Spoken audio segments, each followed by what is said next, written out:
सब एक रोज़े मुकर्रर के वक़्त पर जमा किए जाएंगे। फिर तुम मैच उठलाने वाले गुमराह हो। थोहर के दरख्त से खाओगे, फिर उसी से पेट भरोगे, फिर उस पर खोलता हुआ पानी पियोगे, फिर पियोगे भी इस तरह जैसे प्यासे ऊँट पीते हैं। इंसाफ के दिन ये उनकी ज़ियाफ़त होगी। हमने तुमको पहली बार भी तो पैदा किया है, तो तुम दोबारा उठने को क्यों सच नहीं समझते? देखो तो कि जिस नुतफ़े को तुम डालते हो, क्या तुम उससे इंसान को बनाते हो या हम बनाते हैं? हमने तुम्हारे लिए मौत को मुकर्रर कर दिया है, और हम इस बात से आजज़ नहीं कि तुम्हारी तरह के और लोग तुम्हारी जगह ले आएं और तुमको ऐसे आलम में जिसको तुम नहीं जानते पैदा कर दें। और तुमने पहली पैदाइश तो जान ही ली है, फिर तुम सोचते क्यों नहीं? भला देखो तो कि जो कुछ तुम बोते हो, तो क्या तुम उसे उगाते हो या हम उगाते हैं? अगर हम चाहें तो उसे चूरा चूरा कर दें, सो तुम बातें बनाते रह जाओ कि हाय हम तो तावान में फंस गए, बल्कि हम बेनसीब रह गए। भला देखो तो कि जो पानी तुम पीते हो, क्या तुमने उसको बादल से नाजल किया है या हम नाजल करते हैं? अगर हम चाहे तो हम उसे खारी कर दें, फिर तुम शुक्र क्यों नहीं करते?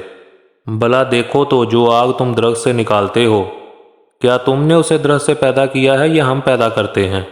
हमने इसे याद दिलाने और मुसाफिरों के बरतने को बनाया है।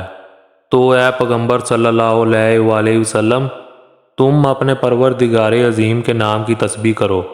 सो हमें तारों की मंजिलों की कसम, अगर तुम समझो तो ये बड़ी कसम है कि ये बड़े रुतबे का कुरान है जो किताबे महफूज में लिखा हुआ है।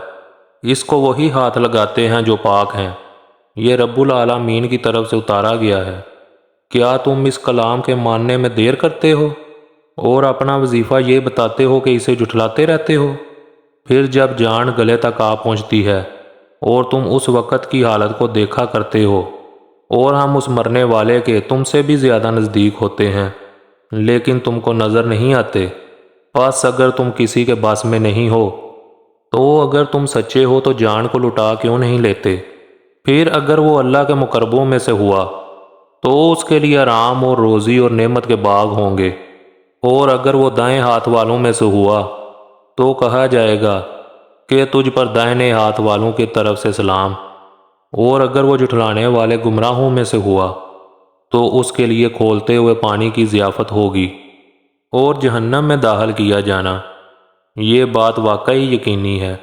तो ए नबी सल्लल्लाहु अलैहि वसल्लम, तुम अपने परवरदिगारे अजीम के नाम की तस्बीह करते रहो।